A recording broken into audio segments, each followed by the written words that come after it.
A very good evening and welcome to Prime TV News, coming to you live and direct from the Prime TV studios with me, Abrar Abid. Now, before we go into our stories in detail, let's take a look at our headlines.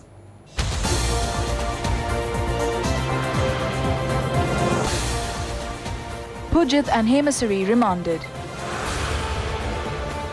Sajid pledges to uplift the jewellery industry. The SLFP supports Gotabaya. Police investigate death threats to Wayangoda and Thenuara. UK Parliament suspended ahead of Queen's speech.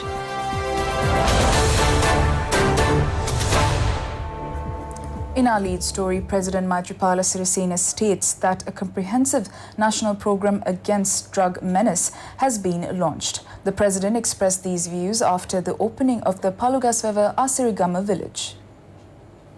800 million has been spent to develop this village. The president made an inspection tour at the Asirigama village following the opening. The village was developed under the Grama Shakti People's Movement, which was initiated by the president in order to elevate poverty. The Sri Lanka Army provided the labour for the project. The construction work of 43 houses commenced to meet the housing requirements of the villagers. The president handed over keys of the houses to the other occupants during the event. Meanwhile, the new P.B. Abekon Auditorium of the Kakirava Central College was vested with the students by the president. 450 million has been spent for this purpose. The fully equipped auditorium is named after P.B. Abekon, an old boy of the Kakirava Central College, who happened to be a former president's secretary and a government agent. President Maithripala Sirisena declares open the newly built Swarna Mandapaya Theatre in the Lankapura area. The new Swarna Mandapaya has been constructed under the Pibidemopolonaro District Development Program. The structure has been built to fulfill the necessity of a well-equipped theatre for artists and the school children in the area. 53 million rupees was spent for this purpose. After the opening of the Swarna Mandapaya Theatre, the president also participated in a public gathering. The president handed over the legal documents of the newly built venture to the chairman of Lankapura Pradesha Sabha, WNSPB Vijay Kaur. Former Defence Secretary Hemasari Fernando and IGP Pujit Jayasundara, who has been sent on compulsory leave, have been ordered to be remanded immediately by the Colombo High Court. High Court Judge Vikum Kaluarachi ordered that the bail granted by the Colombo Magistrates Court to be revoked.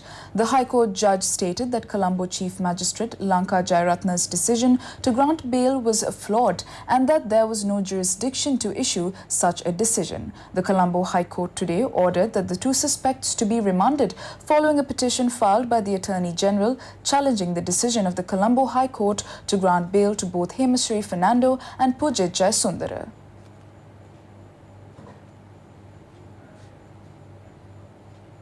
In more news at home, Minister Sajid Premadasa says that he will take steps to uplift the traditional jewellery villages and formulate a policy for the gem and jewellery industry. He was speaking at a program in Colombo.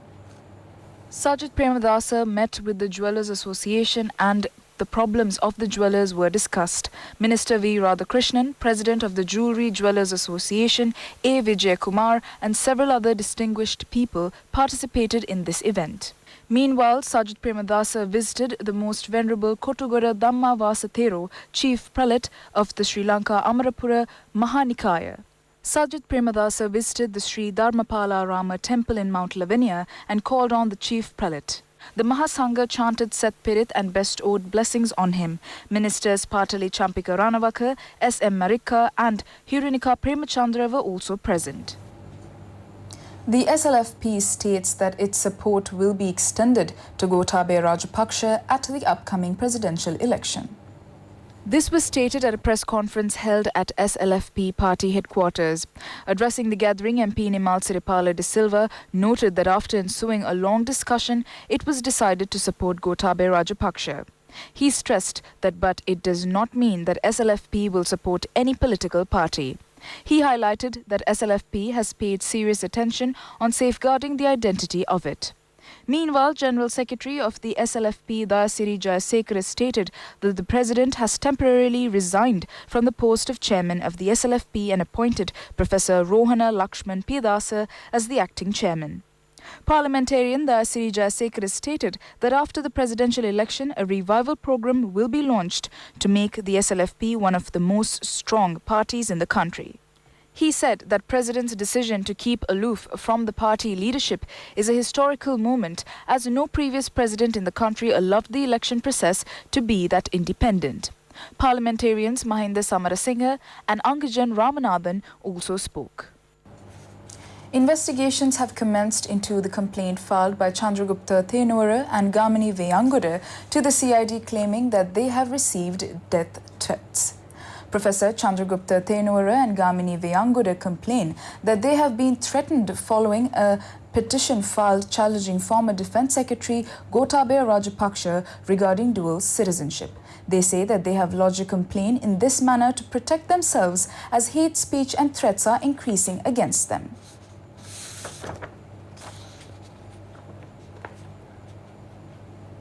Ceylon Workers' Congress leader Arumugam Thondaman has decided not to support the SLPP. Senior Vice President and Treasurer of the party, M. Rameshwaran, says.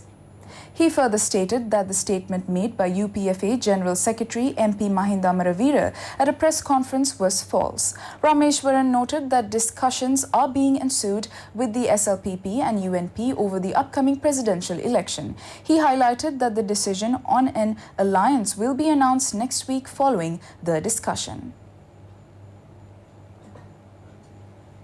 In more news at home, Minister Rajitha Senaratne says that after 2015, there has been no political assassination that has taken place in the country. The minister made the comment participating in the Bharata Lakshman Premachandra commemoration event. The 8th commemoration of former MP late Bharata Lakshman Premachandra was held in front of his statue in Kolonnava. Speaker Kharujai Surya was the chief guest. Minister Rajitha Senaratne, expressing his views, highlighted that the country, which has been created by the present government, has allowed any person to lead their life without fear. He added that corrupt and violent political culture prevailed in the country has been uprooted by the present administration, and people can fight for their political rights without any hindrance. MP Hirenika Premachandra told the media that Mahinda Rajapaksa was defeated in 2015 because of the corrupt elements around him. She added that nothing has been changed in the Rajapaksa fraternity and same corrupt elements have gathered for the forthcoming presidential election as well.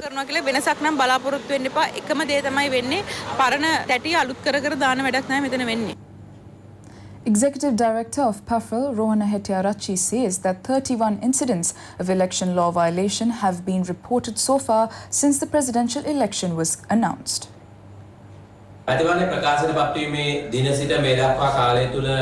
Executive Director of PAFL noted that the major election law violations reported are connected with misusing state property. He pointed out that complaints on recruiting people to state organizations illegally are being lodged on daily basis. He also highlighted that incidents have been reported on distribution of goods to people at the expense of public coffers with the view of persuading the voters. The Executive Director of PAFL urged all the presidential candidates to be responsible in their conduct and prove that they are suitable for the noble position of head of state. Meanwhile, the Sri Lanka Information Technology Association has taken measures to gather information and complaints regarding the misuse of social media sites during the presidential election. The association points out that the monitoring will be convenient when providing relevant information when lodging complaints. Meanwhile, a writ petition was filed before the Court of Appeal seeking an order granting voting rights to inmates and remand prisoners. The petition filed by the Committee on the Protection of Prisoners' Rights, and they say that the fundamental rights of inmates are being violated by not allowing them to vote. In more news at home, Deputy Elections Commissioner of the Galle District, K.U. Chandralal, says that all arrangements are put in place to hold the Alpetia Pradesh Sabha elections. The Deputy Elections Commissioner stated that more than 580 election officers will be dispatched for the election duties and voting boxes will be released tomorrow. He added that all polling stations will be used for counting the votes and election result is expected to be released on the 11th night. The Deputy Election Commissioner pointed out that the police squads to be deployed will be increased by 4 times as compared to previous elections to maximize security. Now in the weather update, the Met Department announces that the possibility is still high for afternoon or evening thunder showers over most parts of the island. Showers or thunder showers will occur over most parts of the island, particularly after 2 p.m. Fairly heavy falls, about 75 to 100 millimeters, are likely at some places in Sabaragamuwa, Central, Uva and North Central provinces and in Kurunegala, Vaunia and Manna districts. Light showers may occur in coastal areas of western and southern provinces and in Putlam, Ampara and Batiklo districts in the morning too. Misty conditions can be expected at some places in Sabaragamuwa, Central, Uva and North Central provinces during the morning. Showers or thunder showers will occur at several places in the sea areas extending from Manna to Batiklo via Colombo, Gol and Hambantota. Showers or thunder showers will occur at several places in other sea areas during the evening or night. Winds will be southwesterly or variable in direction and speed will be 10 to 30 kilometers per hour in the sea areas around the island.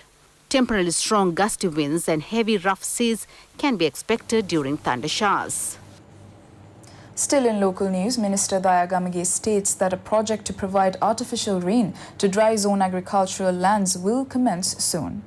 The minister was speaking at a function held at the Ministry of Rimmery Industries and Social Empowerment. This project is technically supported by the Chinese Meteorological Department. Artificial rain will be supplied to the dry zone areas of the country with the view of ensuring better agricultural yields. A team of Chinese scientists have already visited Sri Lanka to implement the project.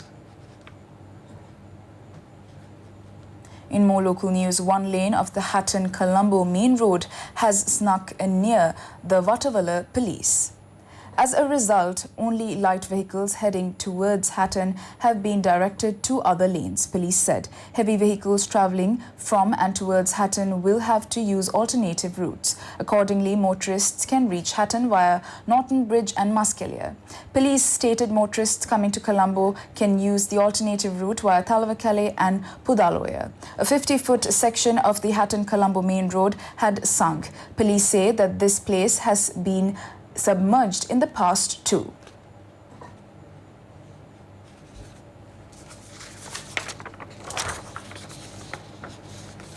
In more local news, the 24th Sumati Awards ceremony will be held at the Nelumpokuna Theatre on the 24th of this month. Nominees for awards under several categories were announced in Colombo today. The objective of the Sumati Award ceremony is to evaluate the performance of Sri Lankan actors as well as to recognize the best performing personalities in the television industry.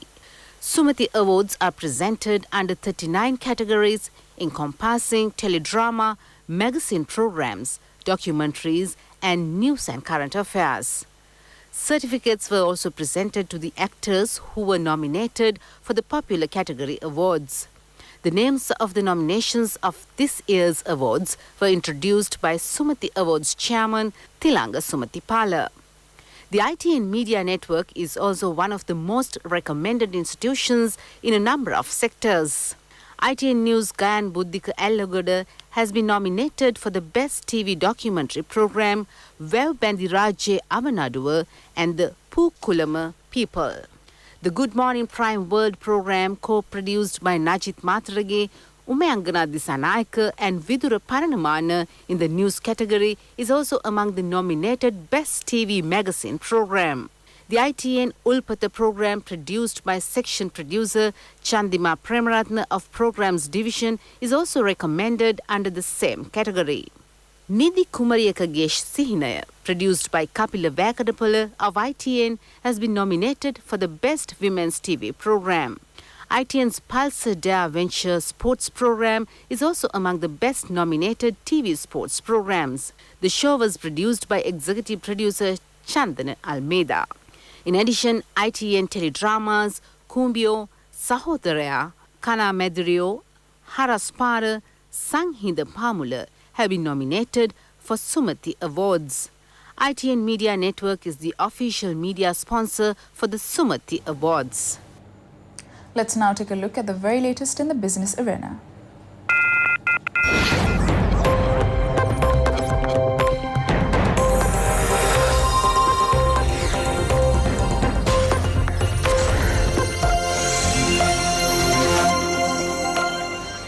First Capital Research yesterday said expectations were for the central bank to keep its policy rates unchanged when it announces its latest monetary policy stance later this week, as the Monetary Authority has already relaxed rates twice this year and is furthermore more inclined to wait for the impact of the previous decisions to materialize.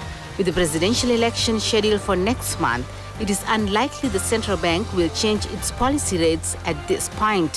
Since the previous rate cut on 23rd August, the rupee depreciated by 1% amidst foreign outflows amounting to 13.8 billion rupees, which resulted in foreign holdings in government securities declining below 2%, the lowest in recent times.